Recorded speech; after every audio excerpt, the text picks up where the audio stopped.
Good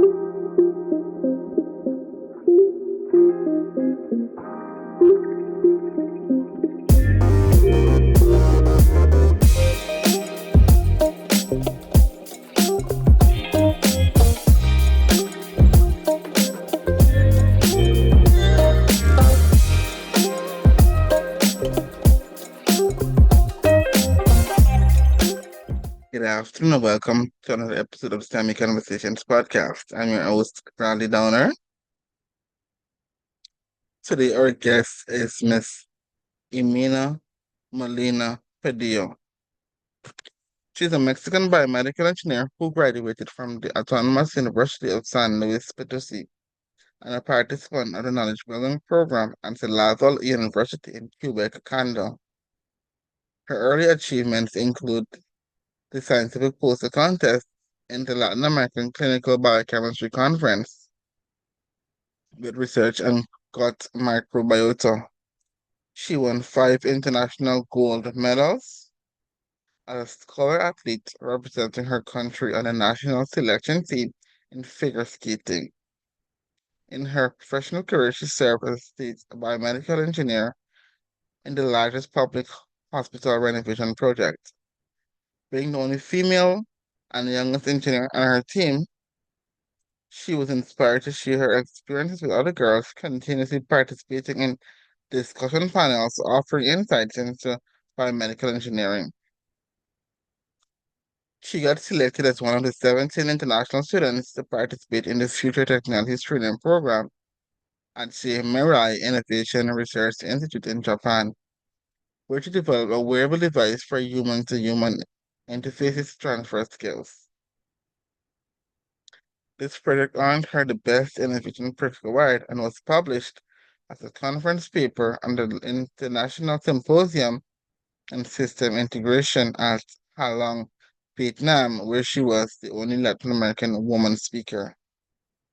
Volunteering as a workshop facilitator for the Mexican Secretary of Education, she led 8-hour workshops on nanotechnology and biomedicine for elementary school professors, pursuing the path to making science and technology accessible and reliable to everyone.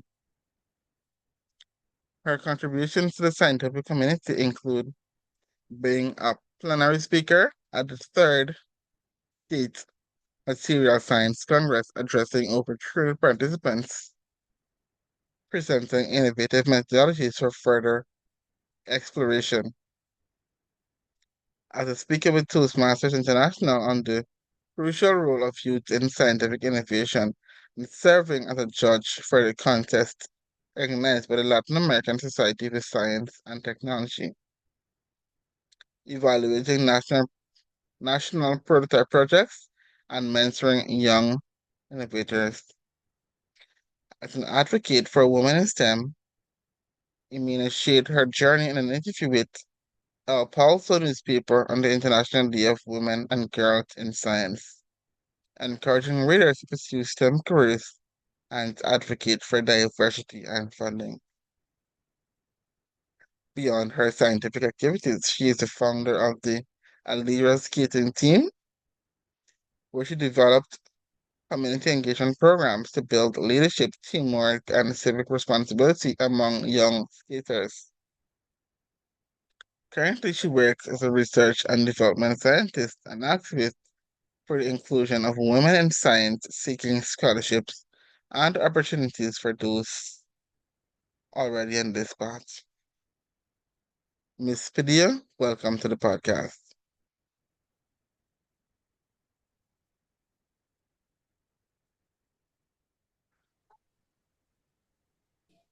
All right, my first question would be, what career did you pursue? Oh, I'm a biomedical engineer.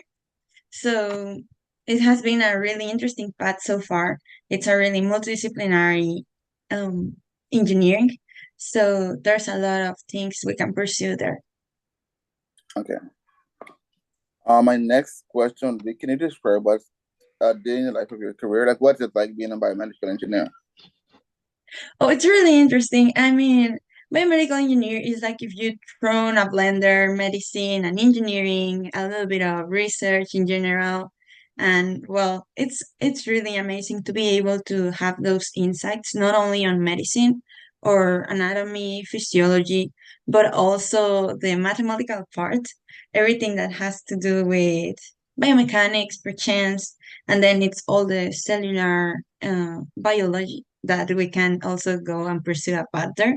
It's really interesting when I was studying biomedical engineering, that's what I loved about the career, all the different approaches and paths. All the different professors are focused on super specific things, so you can go and ask questions, and it's definitely amazing. And it has been a really interesting journey because after college, then you can start to pursue a path that you like or like enjoy, depending on all the different branches among biomedical engineering. So it's definitely a really multidisciplinary career, but it's definitely amazing. All right, that's interesting to know. For the purpose of our viewers, how is STEM or ICT integrated into your career? I know you mentioned engineering earlier, but how is it integrated into your career? Yeah, well, STEM in general, biomedical engineering is a lot in, well, first of all, research. So in my specific career, I'm into the biosignal analysis path. So everything that has to do with the signal that our body produces, for example, like all the muscular activation signals, all the signals in your brain, all the signals in the heart, those are the ones that we can understand to see what's our body trying to actually say to us. So it's a lot of mathematical processing, a lot of computational sciences to just being able to achieve those signals, to filter the signals. So a lot of algorithms as well. And depending on where you want to actually use these signals, well, it's also a lot of brain to human or brain machine interfaces. So it's definitely a lot of computational sciences and a little bit of mathematics. All right, thank you for those insights. If you weren't into STEM or biomedical engineering, what career would you have chosen and why? Oh, that's a really good question, actually, because I remember when I was a kid, I really wanted to be a chef. I have always been like immersed in cooking, especially here in Mexico. Food is a really important part of our culture. So I really wanted to be a chef. But I think that apart from being a chef, I really wanted to be a biologist, but that's always also in STEM. So I think ever since I was a kid, I really wanted to be some kind of researcher, a path that has something to do. So it has been really interesting. All right, that's amazing. For me, Thank you. I wanted a career, I wanted various careers, but my first choice would have probably been medicine to become a doctor. Then Oh, I wanted to do be a marine biologist, but or somewhere at yeah. that time. But here I am in tech. Oh, All that's so cool. Yeah. I think we all got like our little marine biology season. So shout out to all the biologists out there. Like right, that's an amazing career path. it is, it is. It is for So my sure. yeah. So my next question would be, what is some requirements to pursuing a career in biomedical engineering? Oh, well, first of all, I think getting to know that not everything's gonna be easy. So just if you have that passion, even if you say probably I'm not that good at mathematics, just if you got that passion, I know you can make it. But I think if we're going to be a little bit more technical, then it's definitely a bit of foundations in programming. We do a lot of programming in different languages. For example, C++, Python, R, MATLAB, KiCad. Well, that's the different, but Yeah, we do a lot of software in general, and I think a strong foundation probably if you, especially if you want to pursue biomechanics like prosthetics, perchance, it will be a strong foundation on trigonometry and geometry in general. But definitely everything is, well, STEM related, mathematics, and also this interesting in biology, like how the cells work, how the body works, like specifically human anatomy. Because at the end of the day, biomedical engineering, it's all about how we can actually like use all the or engineering knowledge to put it in the human body and to enhance like life quality in humans.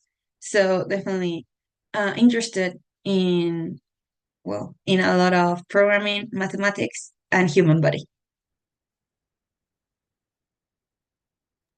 Okay, thank you again for that. What are some reasons for you choosing this specific career? Well, I remember I was in high school trying to choose my career, but I knew that I love biology. I knew it like, as I already told you, like I knew it since long ago. But in high school, I started to like calculus a lot and mathematics in general. I was like really excited about this and like solving equations. I was feeling like in the zone. Like I was like, I think that's for me. But I really want to pursue biology as well. I don't know what to do. So I actually I think it was all a big coincidence, and I'm really grateful for that because I actually chose for the university biology, but some kind of failure in the system happened. So they asked me to resend my application, and I was like, okay, this probably is the destiny. I will resend my application, but now I will put biomedical engineering because I think that's the perfect blend between the two things that I love. And so it's really, really amazing that I was able to do that. And yeah, definitely just feeling all the the feeling of being able to help the humans in general and enhance life quality via STEM. I like that. I like that.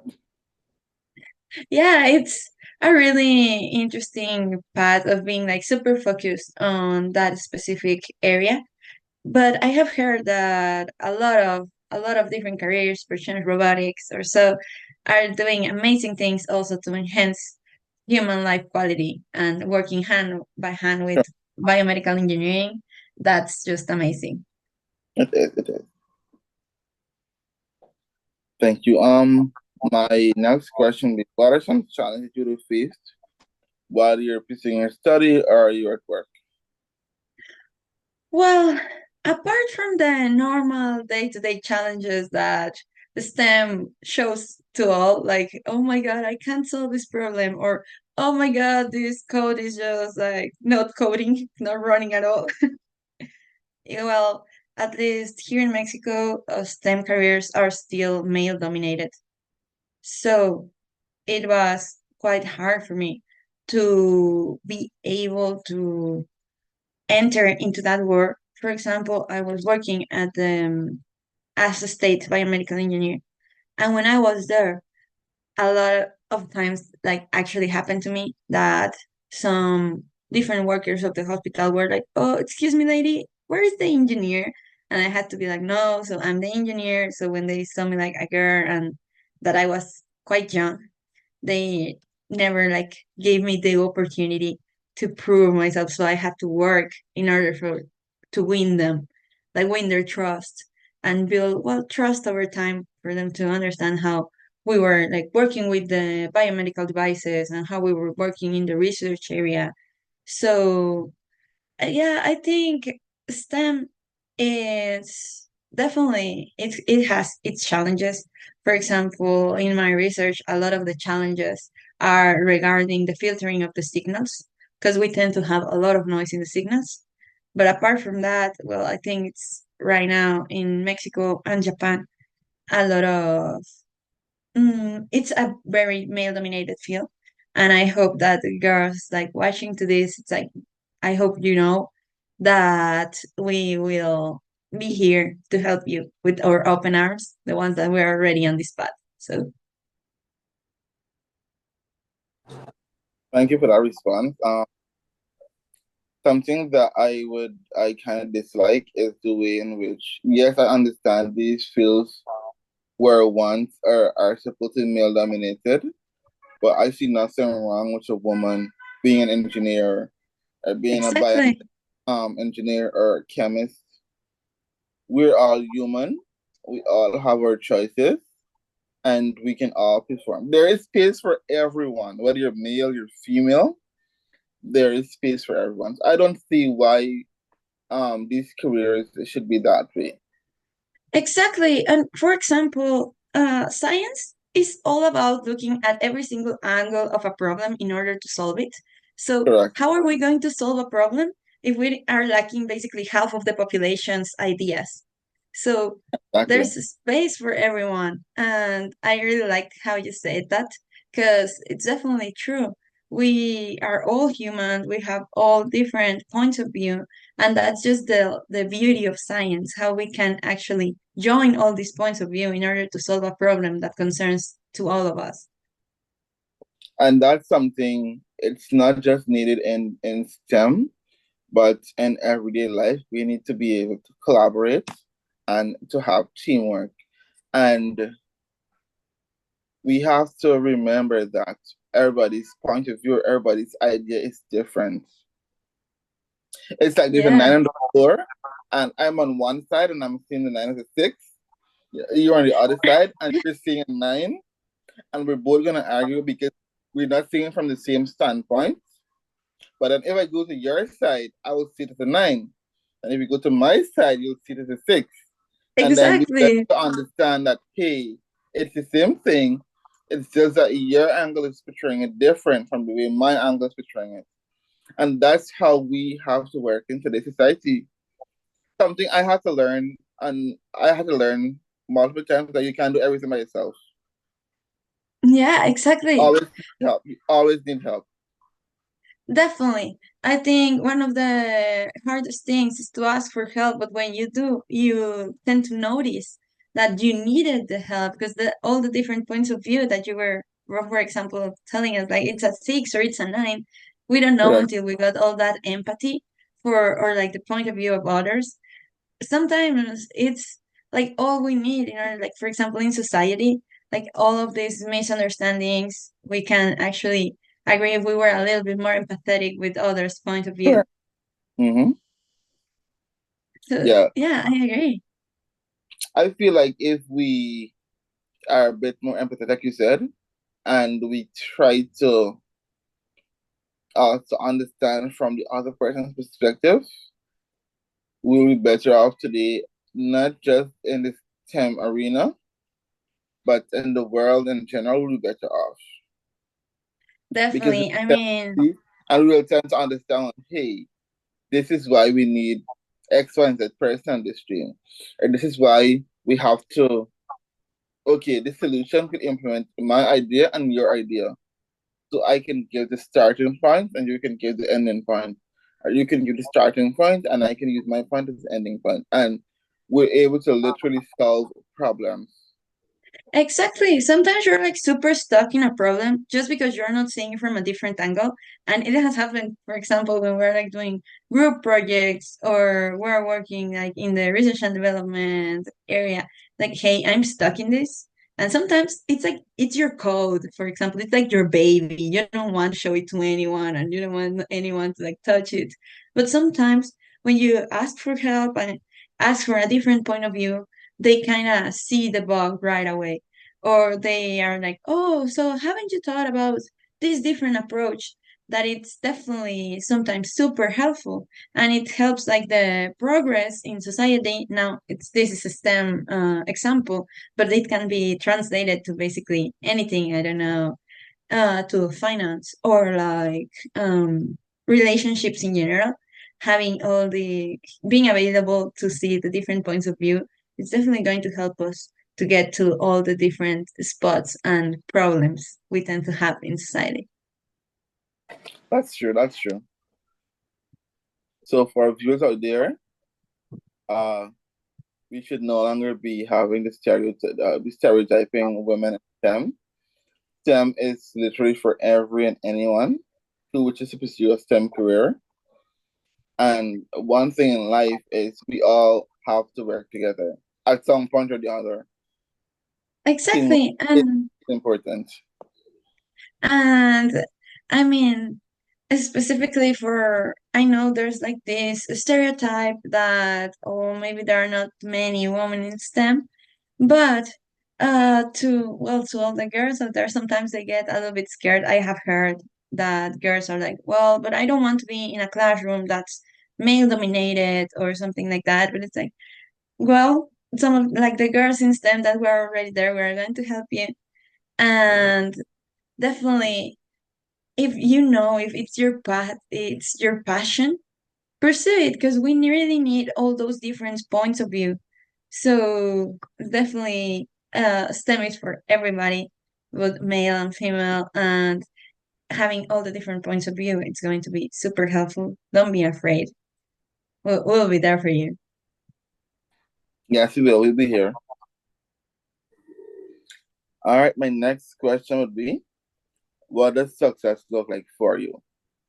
Or how do you know you're successful within your career? Ooh, well, that's super interesting because at first I had like this um standard kind of successful point of view. Like, okay, I want to graduate, I want to pursue a job that I like and earn probably a good amount of money, being able to stand by myself. But like walking through this path, I was like, okay, I think I have all this predetermined path. And well, when I was in the national selection team in figure skating, success seemed like a gold medal for me, or like I want to go to the international championships and get this gold medal, and knowing that all my hard work has been fructiferous.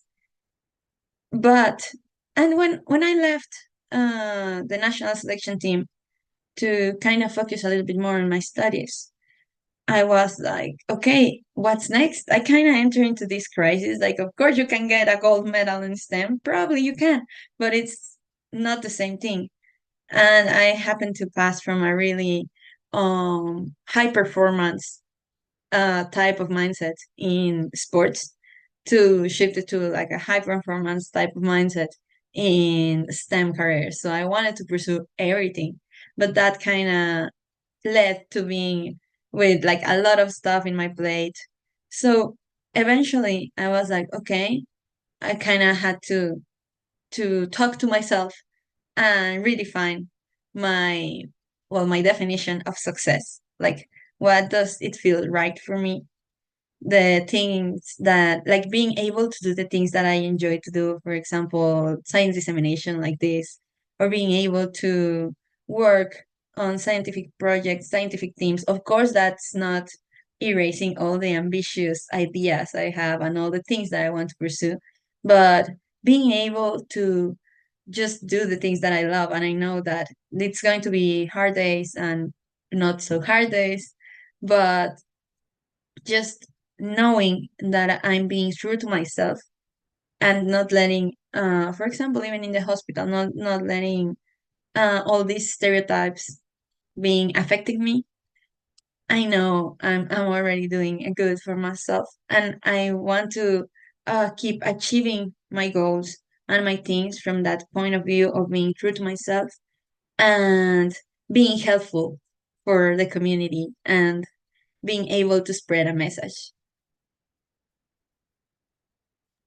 I like that.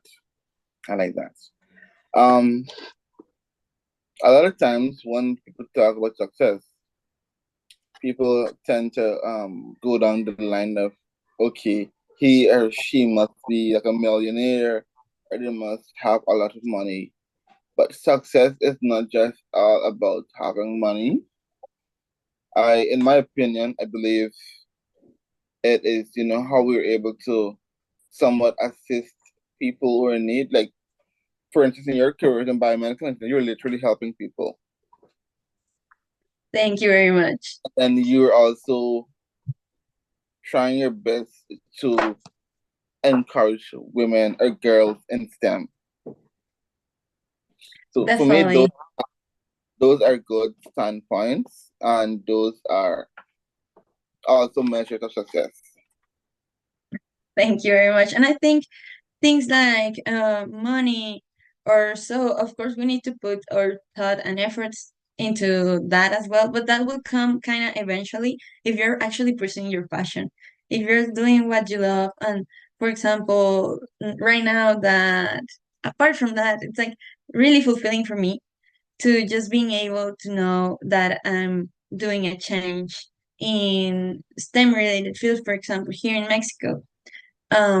Just being able to spread science to places. There are a lot of places here in Mexico that they still think like, oh my God, computers are from the devil, and they don't really have access to accurate insights on science.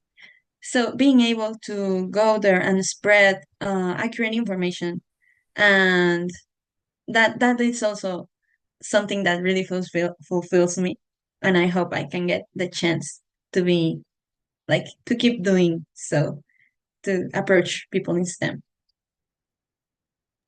Okay, I'm sure you will. I'm sure you will. Yeah, thank you. The And universe has a definitely, way of making things work out. definitely, it's like we can excel in anything we put our time into, especially Correct. if we are really passionate about that.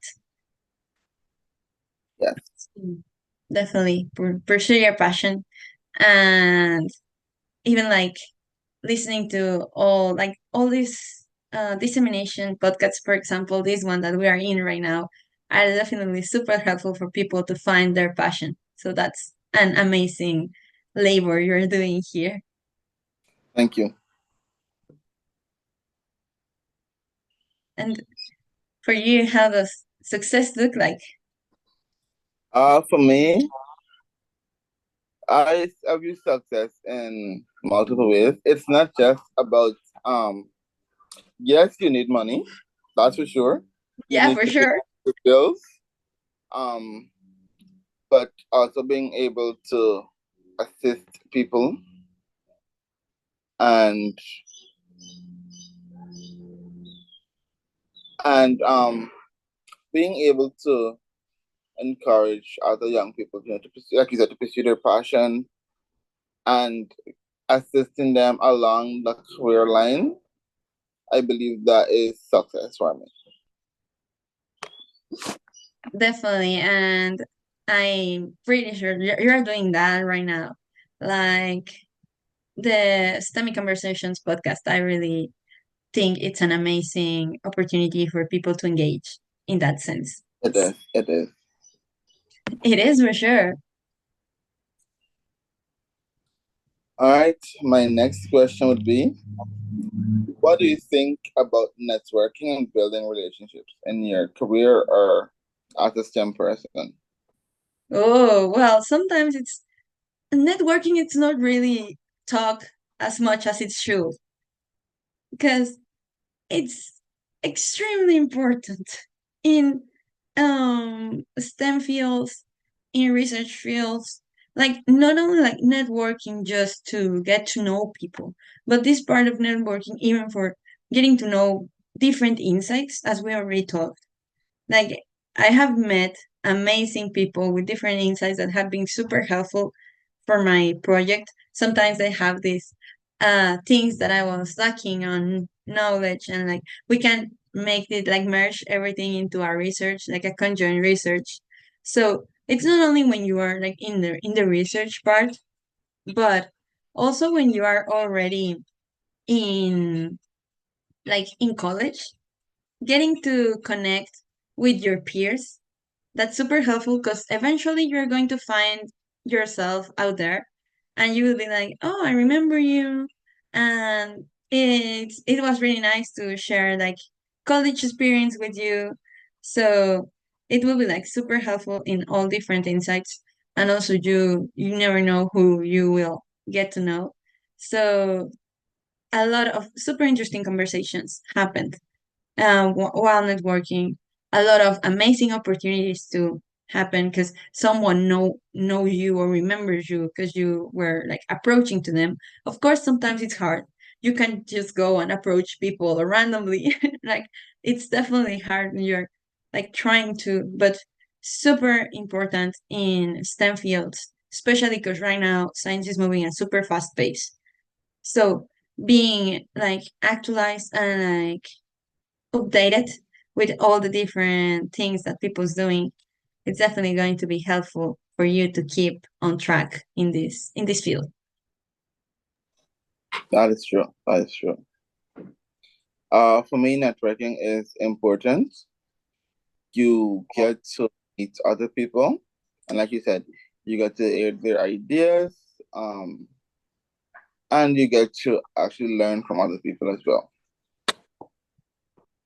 Exactly. When you get to ask questions, people is going to be super excited to answer all those questions. I mean, believe me, scientists, we love to talk about our research. So if you ask any scientist, they are going to be willing to talk to you. And you get to know a lot of things firsthand from the scientists actually doing so, like talking into the research area. But in any like STEM branch, it's just amazing to be able to, as you said, to know and learn a lot about people. Yeah, that's true. My next question would be, what do you enjoy most about your job as a biomedical engineer? What do I enjoy? Correct. Yeah, well, I enjoy a lot of things, even the stressful parts of it. Like I enjoy a lot the part of being able to think in a problem that I will then um like thinking a problem that affects all like population or that affects humans in general and being able to search for a solution. For example, I like, and this is kind of related to the networking question. I like a lot to talk with friends that I have in the clinical area, like doctors, like physicians, and ask them what's the most like crazy thing you can imagine that you would love to have at your work. And they always tell me some things like, "Oh, it will be amazing to have, I don't know, a robot that does the diagnosis for you," or something like that. And then we start like talking like back and forth with all these crazy ideas, and it's like, "Oh, okay, so from the biomedical engineering point of view, it's doable." I just have never thought about it because I'm probably not in like living it firsthand, but it's an amazing idea and we can actually do so. So I really enjoy being part of all this like multidisciplinarity.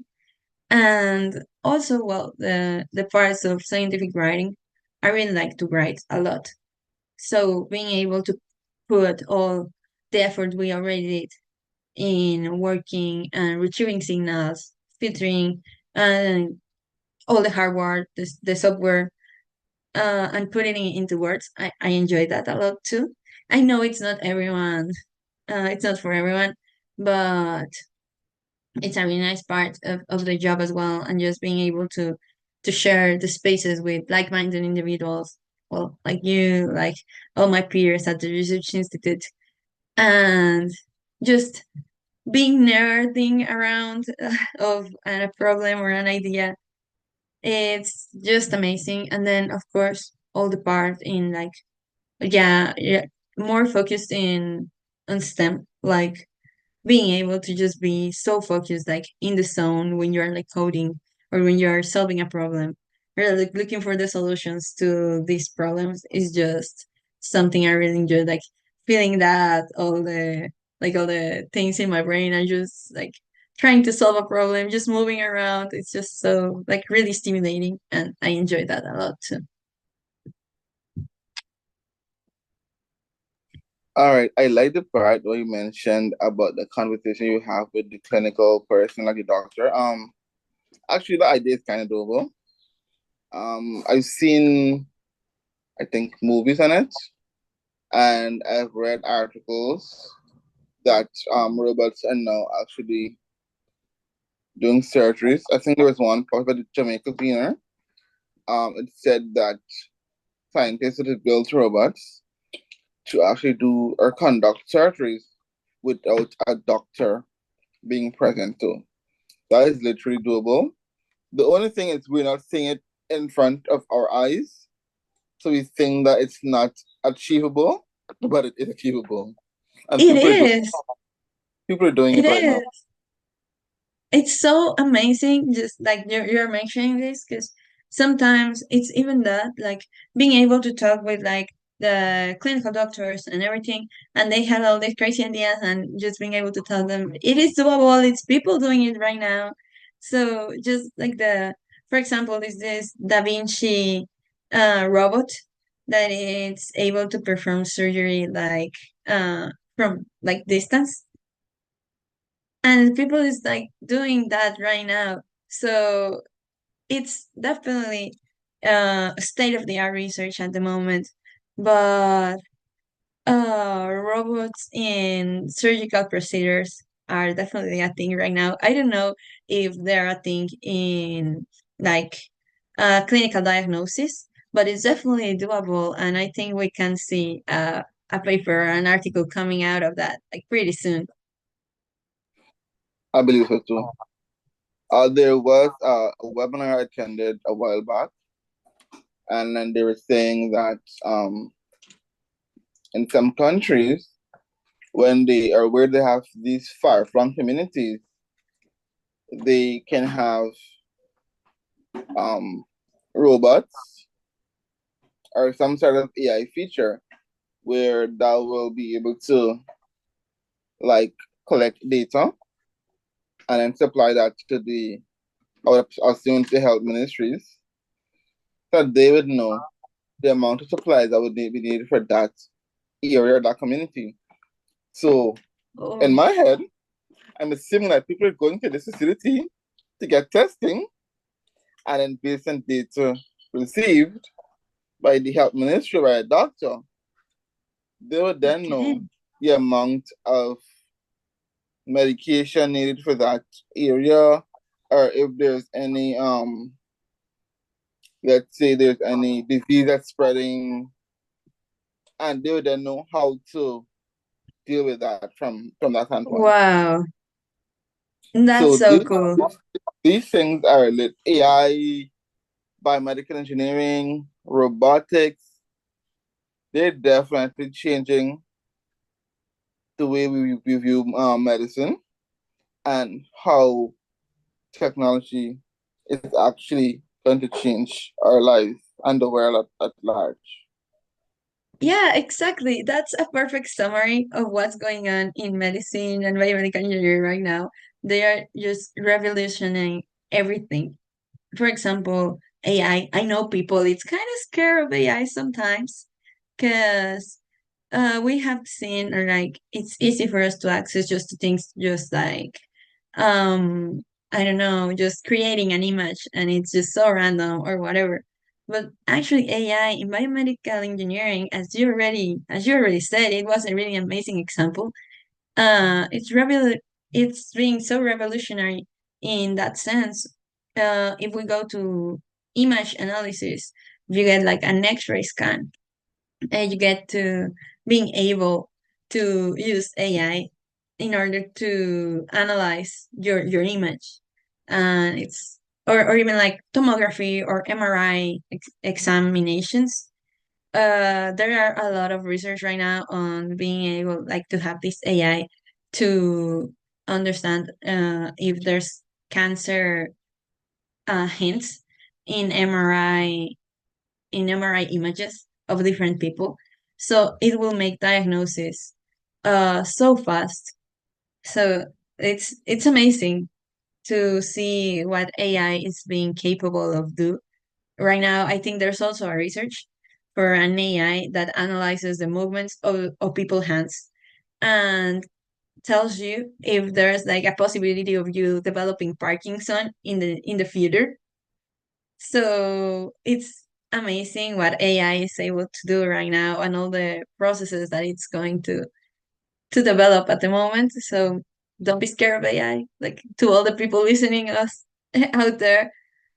And I know it's going to be amazing. Like the next few years seems so like like out of sci-fi movie, but it's definitely going to be like super helpful for science in general. It is. Marie Curie once said, "Nothing in life is to be feared, but to be understood." So I think for those persons who are fearful of AI, they can start by doing simple research and understanding how AI works. At least simple version of AI, like maybe the ChatGPT, they can Yeah, simply understand how they work, and then they can think of the other complex parts. And once they get a grasp of understanding, I don't think they'll be fearful of AI anymore. exactly. And I really love that quote. And it's definitely encompassing all the things we as scientists or as researchers, even as people in STEM, we want to do, like to understand a problem, to see something and trying to get to the bottom of it.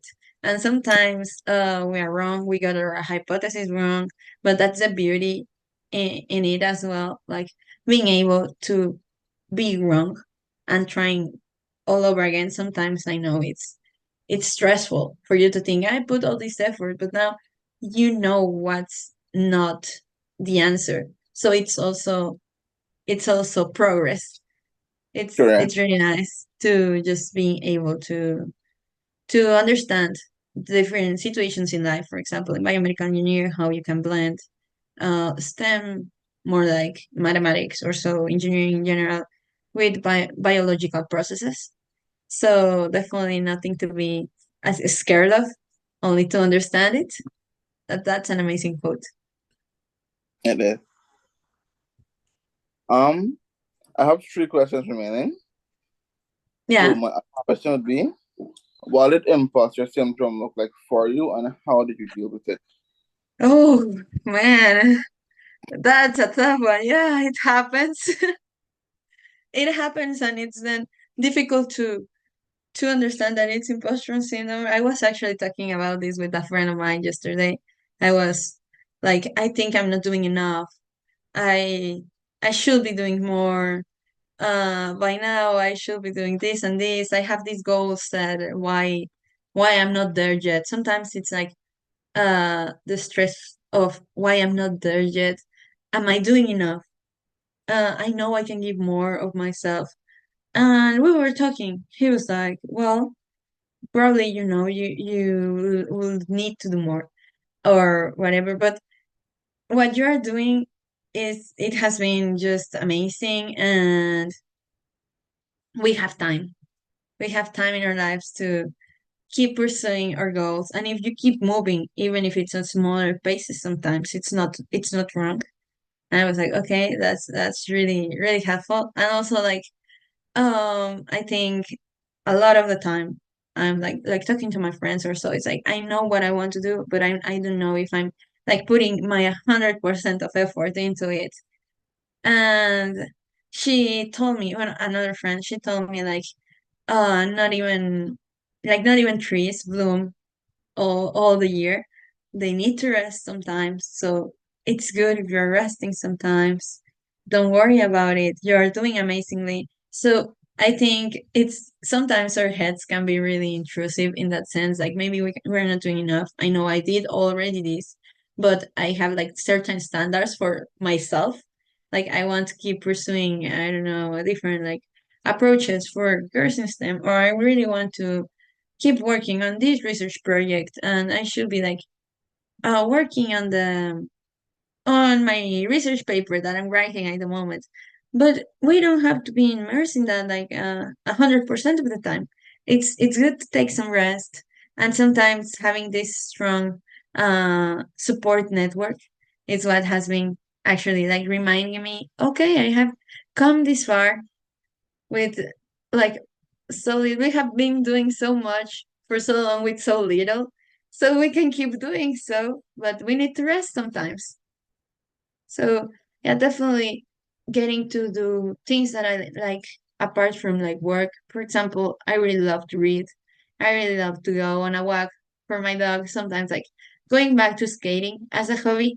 I mean, definitely not high performance anymore, but like as a hobby.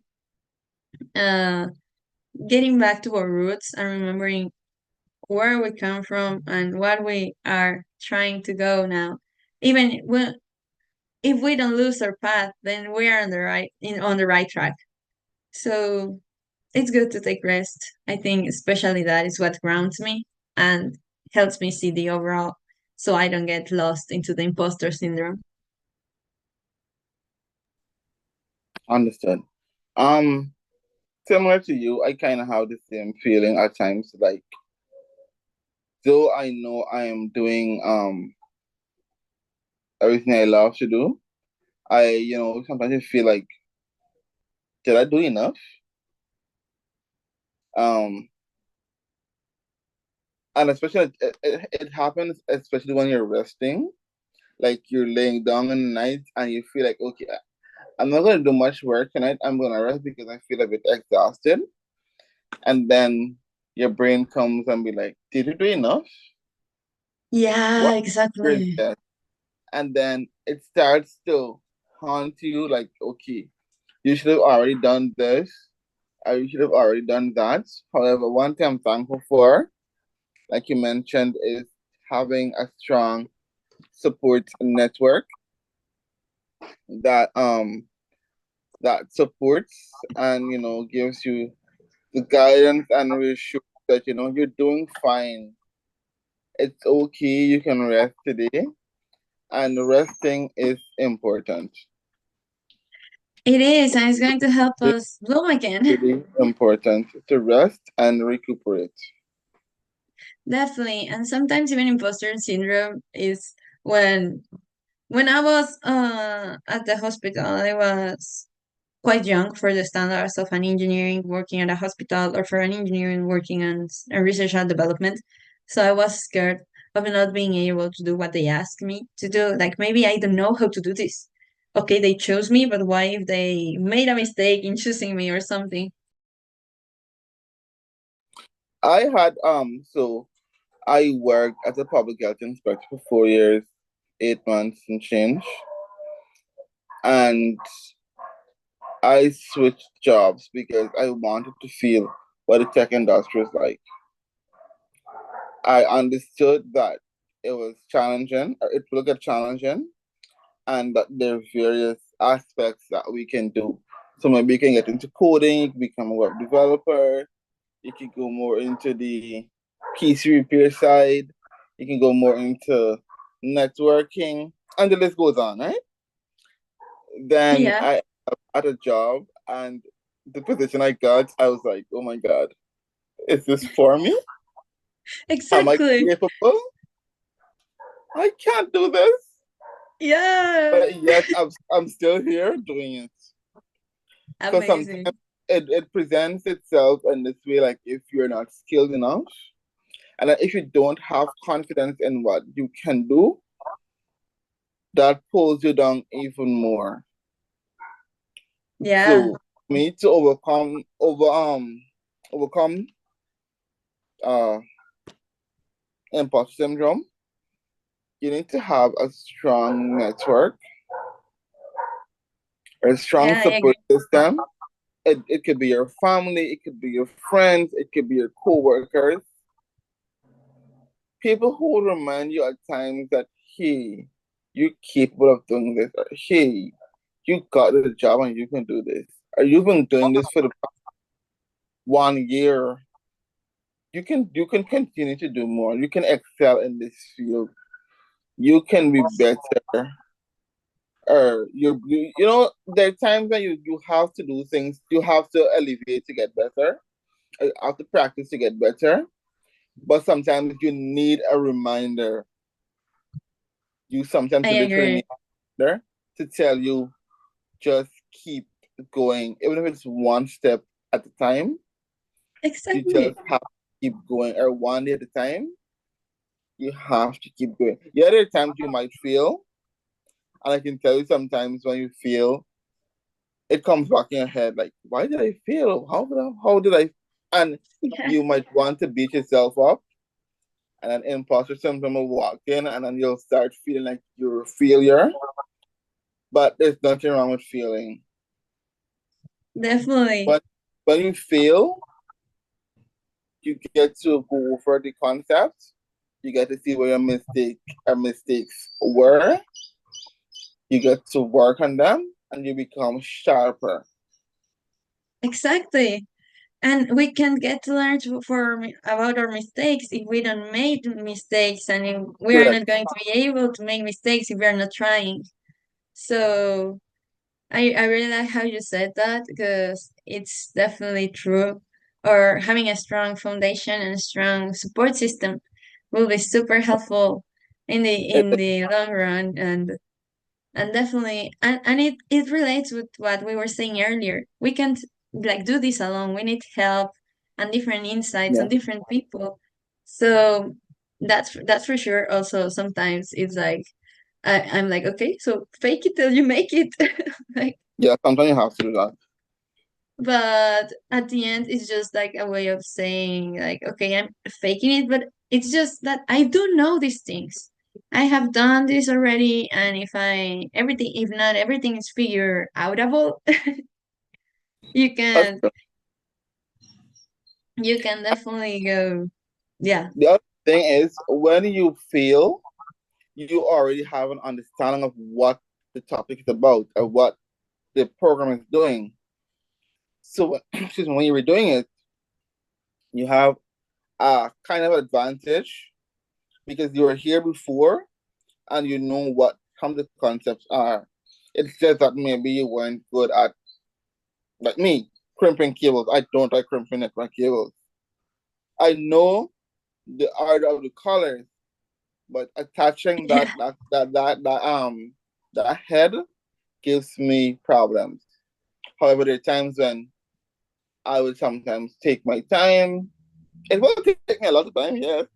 I will just yeah, crimp, definitely, but I already have an understanding of what needs to be done, exactly, and I just have to keep trying it. So once you know, or you would have had an idea, and you failed, you already have the insights of what needs to be done, and that's all you need to do is to work on those weak areas. You're not abandoning the strong areas. You still need to go with the strong areas, but work on the weaker areas to be better. definitely, and that's also the beauty of the human mind. We have a lot of space to process a lot of different things and getting to know a lot of different stuff. So, um, getting to process like in those weak areas, as you said, like you got a task and you know like the overall situation of the task, but you know you have to excel probably in knowing how to, I don't know, for example, in my specific research, knowing how to develop the AI from scratch. You know that you got already foundations in coding, but probably not in a specific AI coding. So you gotta like put a little bit more effort and just remembering a nice blend between like all the effort you're putting, like trying to move forward step by step, and also like getting some rest or a different insight when needed. So yeah, it's really nice to just if you were chosen or like if opportunities are opening, it's because you're capable of doing so. So just when I remember that, it's really helpful for like imposter syndrome, especially if I think like no, someone just made a mistake. I don't know why I'm here. Uh, so definitely just like if opportunities are showing, is because we are ready. Correct. Yeah, that's so nice. And a lot of times in religion, as a Christian, we say God knows all, or some people say the universe knows. And when the opportunities come, though we doubt ourselves that we are incapable of performing, God or the universe knows exactly we're capable, and they're also providing these opportunities for us. Like Definitely. they're aligning these opportunities for us, so we can do these things because they're already aware of our capabilities. Definitely, I agree.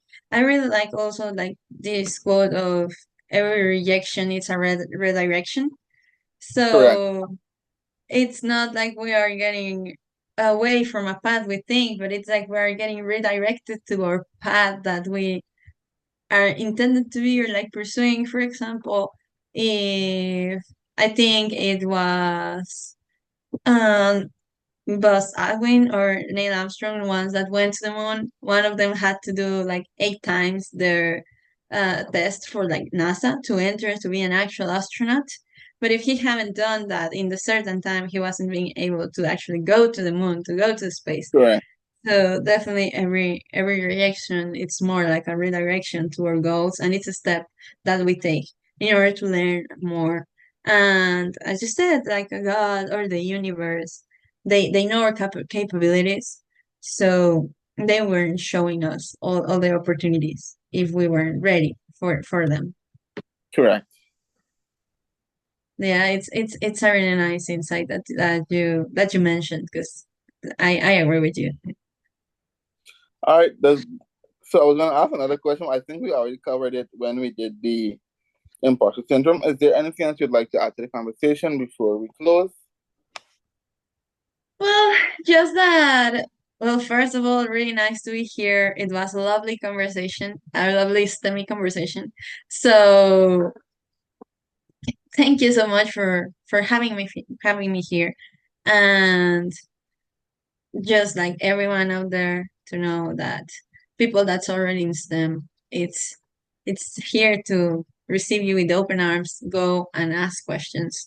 Go and figure out what your passion is. You don't need to know like right away. It's not like, oh yeah, one day you just wake up and know what you're going to pursue, but just try different things. As you said, you kind of wanted to try how tech industry works, so you switch to that lane, and it's amazing because that's just the only way we can like live life through experiencing it. So let's go and experience life without fearing that we are going to be mistaken because we got time. And definitely, I I wish I'm able to keep pursuing the path of science dissemination and science development. And yeah, it was really nice to talk to you. And basically, it. Thank you very much. You're welcome. I also thank you, Ms. Padilla, for sharing with us today. For our viewers, you can be sure to follow us on social media, it's on Facebook and Instagram at STEMI Conversations, um, YouTube as well, and the major podcasting sites, Anchor, Digital School Loud, Google Podcasts, and Apple Podcasts. To have a great Amazing. Yeah, for me, you can like search my Instagram or my LinkedIn as Ximena Padilla. Like